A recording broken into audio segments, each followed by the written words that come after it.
36 साल के ये जातक हैं। इनकी एक ही समस्या सबसे बड़ी है, वो है धन की समस्या। इनका खुद का धन ही फंस गया है। अब ऐसा क्यों हो रहा है वही हम इनकी हथेली में विवरण करेंगे। सबसे पहले हमें देखना चाहिए कि भाग्य रेखा क्या कह रही है। बहुत शानदार भाग्य रेखा है, ये केतु का पर्वत है। इस प्रकार यहाँ पर एक मछली बनी थी जो बहुत कमज़ोर हो रही है और उसके ऊपर से ऐसी भाग्य रेखा निकलती है। मछली कमज़ोर हो गई है, इसका मतलब है कि भाग्य रेखा आगे जाकर कमज़ोर होगी। और इनकी जो आयु है वर्तमान में वो 36 साल है और बिल्कुल बीचों बीच में आके ये लाइन यहाँ पर रुक जाती है। देखिए यहाँ पर हम 35 साल मानते हैं, 35, 36 और 37 ये यहाँ पर प्रॉब्लम आएगी इनको धन की। यहाँ पर आपको अपने निर्णय बहुत संभल कर लेने हैं। एक लाइन और भी निकल रही है क्योंकि जो मेन भाग्य रेखा है वो यहाँ आगे रुक जाती है, फिर इसने एक लंबा आइलैंड बना लिया है। ये जो आप लंबा आइलैंड देख रहे हैं इसकी जो ड्यूरेशन है ये 20 साल का ड्यूरेशन है, क्योंकि 35 हम यहाँ गिनते हैं और 55 हम यहाँ गिनते हैं। हार्ट लाइन पे हम 55 साल गिनते हैं और जो हमारी माइंड लाइन है वो हम 35 साल मानते हैं, जहाँ पर भाग्य रेखा इन दोनों चीज़ों को टच करती है। तो एक बड़ी समस्या इनके हाथ में जनरेट हो गई है। एक और इस प्रकार की लाइन अगर चलती है तो ये भी हमें बहुत सहारा देती है। जब गंभीर स्थिति बनती है धन की तो इस प्रकार की लाइन जो अलग हटके चलती है ये एक नई आशा जगाती है। फिर इनकी जो भाग्य रेखा है ऊपर की तरफ बढ़ती है और फिर बहुत स्मूथ होती है, ऊपर जाकर वी का आकार बनाती है।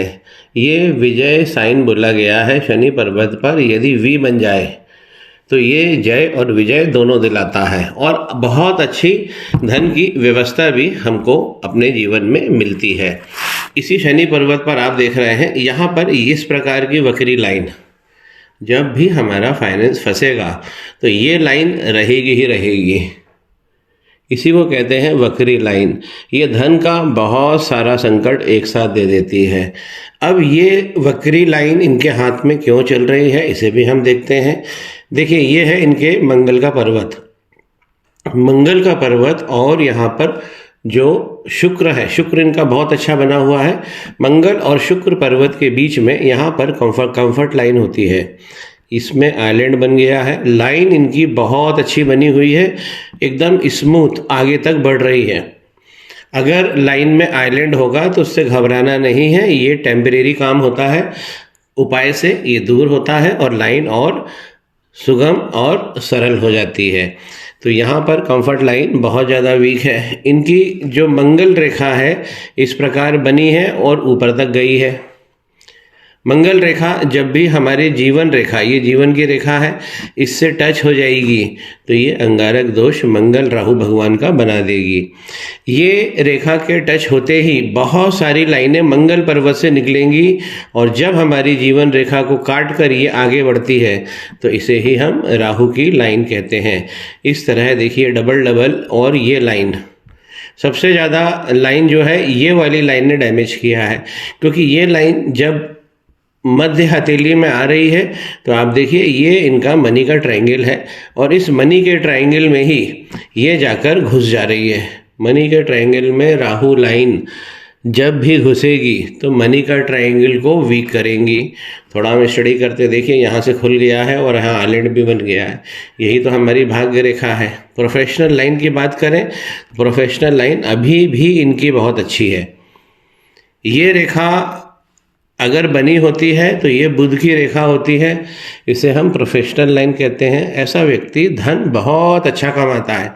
जब ये रेखा आगे बढ़कर मरकरी के पर्वत पर जाती है तो ये व्यापारिक जिसको स्किल्स, कुशलता ये बहुत अच्छी देती है।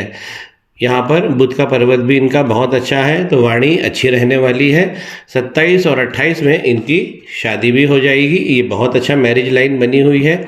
अगर छोटी उंगली इस प्रकार लंबी हो और ये जो सूर्य उंगली है इसके पहले पूर्वे तक आ जाए तो ये भी व्यापारिक कुशलता बहुत अच्छी बढ़ाती है। तो धन इनके हाथ में बहुत अच्छा रहने वाला है। वक्री लाइन के चलने से समझिए और क्या क्या होता है। यह है शनि का पर्वत। इस प्रकार अगर वक्री लाइन चलेगी तो पहले तो क्या होगा कि इस लाइन को वीक कर देगी।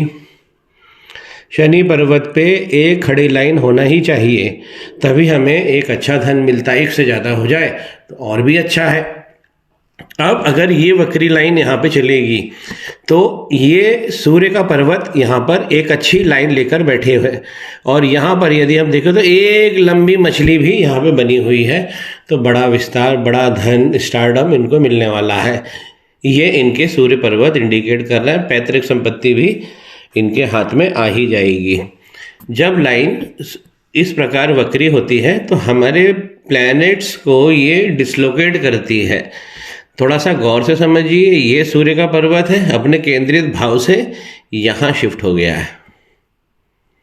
और ये देखिए बुध का पर्वत है, यहाँ पे दब गया है और इस तरफ शिफ्ट होके यहाँ आ गया है। इस प्रकार ये डिसलोकेट करती है। जो पर्वत का उभार है वो पर्वत के पास में से सरक जाता है और वो दूसरी पर्वत की तरफ चला जाता है। तो यहाँ पर क्या हो गया है कि जब ये वक्री जाएंगे तो सूर्य भी अपना पावर नहीं दे पाएंगे, मरकरी भी अपने आप को कमज़ोर महसूस करेंगे। इनके बृहस्पति जो धन के देवता है वो आप पहले ही देख रहे हैं कि यहाँ से दब गए हैं।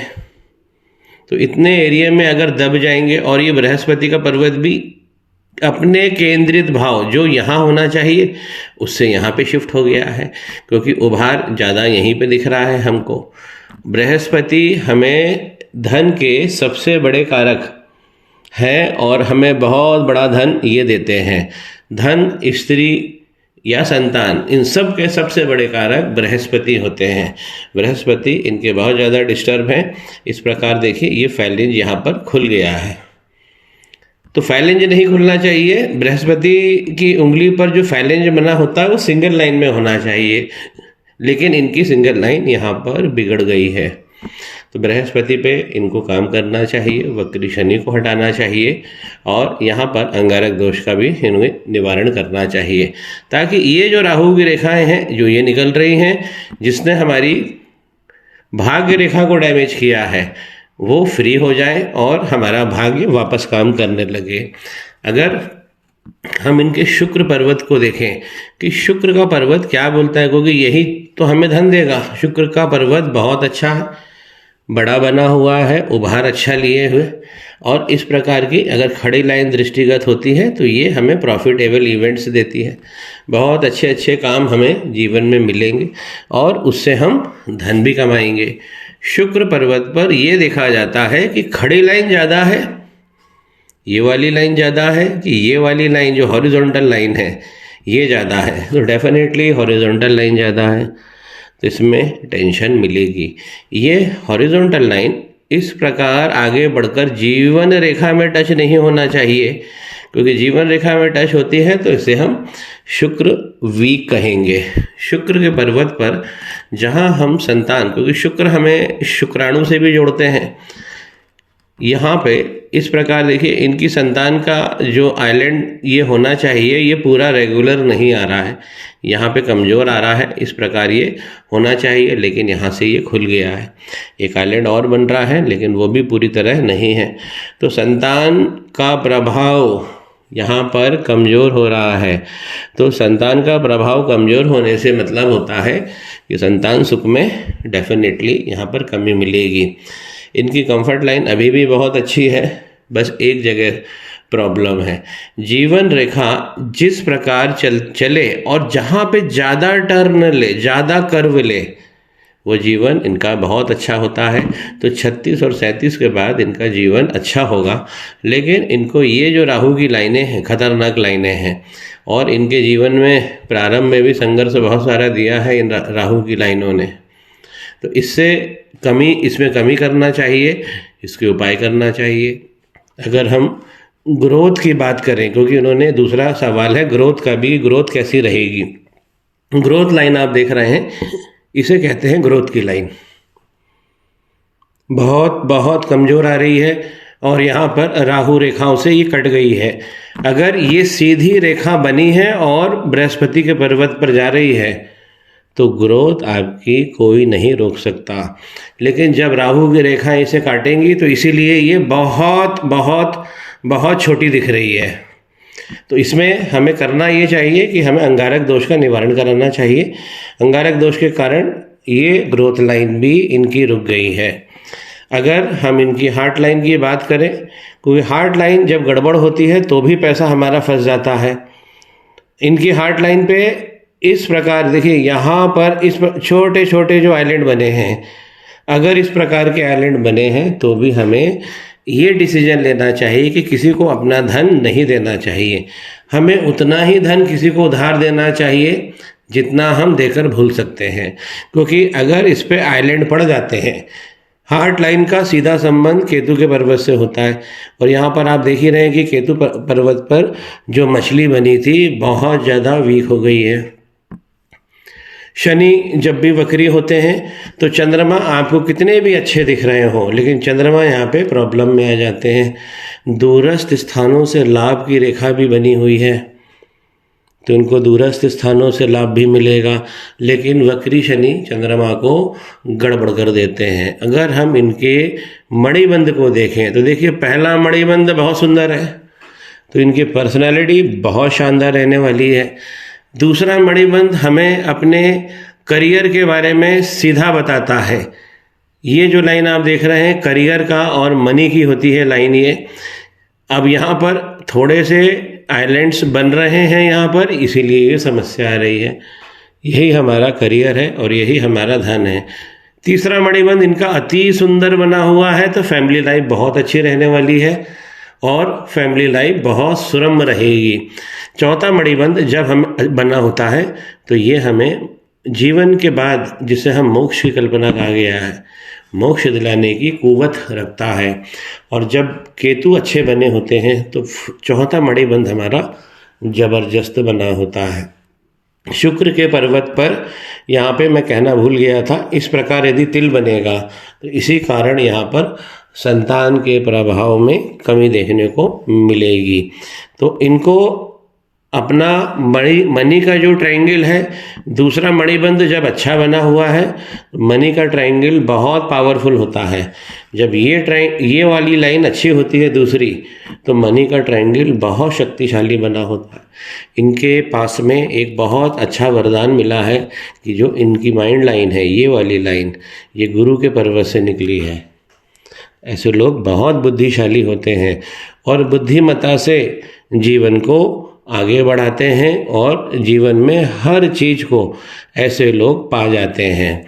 सूर्य पर्वत के लिए इन्होंने कुछ पहना हुआ है यहाँ पर, ये पहनने की ज़रूरत नहीं है क्योंकि सूर्य इनके बहुत अच्छे हैं, चंद्रमा थोड़े से बिगड़ गए हैं। धन के आवागमन के लिए इन्हें करना क्या चाहिए कि इनकी भाग्य रेखा बहुत अच्छी बन जाए। तो शनि वक्री जो हो गए हैं उसका इन्हें इलाज करना चाहिए। और मंगल राहु जो कंजंक्शन आपने देखा कि मंगल पर्वत से जिस प्रकार राहु की लाइन निकली है और बहुत सारा डैमेज किया है, इसीलिए इनका धन फंस गया है।